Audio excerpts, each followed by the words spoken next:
د ګناهونو د وجې نه انسان په لس قسمه غټو نقصاناتو کې چې دی هغه مبتلا کیږي. لنې چې کوم نقصان دی هغه د الله تعالی د رحمت نه به انسان لرې کیږي او په هغه باندې به د الله تعالی لعنت چې دی هغه وریږي. دویم نقصان چې دا د زړه سکون به ختمیږي، دته به اطمینان او آرام نه ملاویږي، د زړه به چې دی هر وخت چې دی نو پریشان وي، بېچینه به وي او دته به اطمینان سکون نه ملاویږي. دریم نقصان یې دا دی چې د زړه به تک تور شي او چې کله د انسان زړه تک تور شي نو دی بیا د نیکۍ او د بدۍ تمیز نشي کولی. دی بیا نیکی هم نه پیژني او دی بیا بدی هم نه پیژني، د زړه چې دی نو هغه تک تور وي. څلورم نقصان یې دا دی چې دی به بیا د ګناهونو عادي جوړ شي او په ده باندې به داسې تیارې راخوري شي چې دله به د ګناه نه بغیر چې دی ژوند هغه خوند نه ورکوي او د ګناه نه به د ده نفرت نه کوي. او پنځم نقصان یې دا دی چې د ده نه به الله تعالی چې کوم نعمتونه دي هغه نعمتونه به ترې واخلي او په ده باندې به د هر طرف نه مصیبتونه او پریشانۍ چې دي نو هغه به راځي او دی به مطمئن نه او دی به خفه وي. شپږم نقصان یې دا دی چې د ده د رزق او د ده د روزۍ نه به برکت اوچت شي،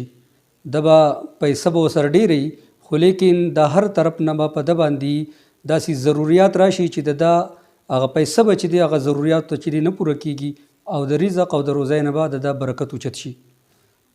اووم نقصان یې دا دی چې دله به الله تعالی د توبې توفیق نه ورکوي، چونکې انسان دی کمزوری دی، د انسان نه ګناهونه کیږي خو لیکن کله چې انسان په خپلو ګناهونو باندې بیا توبه وکاږي نو الله تعالی ورته چې دی نو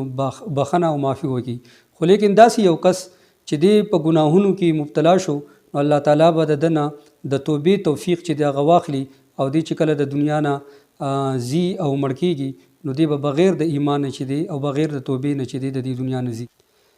اتم نقصان دا دی چې د ده به د نیکو خلکو نه او د دینداره خلکو نه یو قسم له وحشت پیدا شي.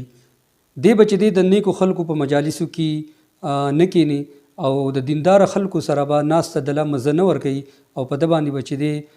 داسې یو قسم له ساډوبې راځي او یو قسم له وحشت چې دی د ده په زړه کې به پیدا شي. د ګناه نه هم نقصان دا دی چې د ده د زړه نه به د الله تعالی ویره ختمه شي،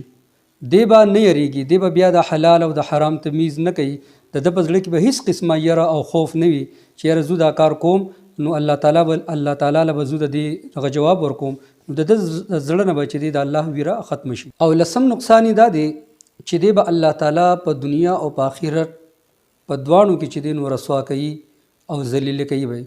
په دنیا کې به هم د ذلت سره چې دی سري او په آخرت کې به هم چې دی د ژوند چې دی د رسوایۍ او د ذلت وي.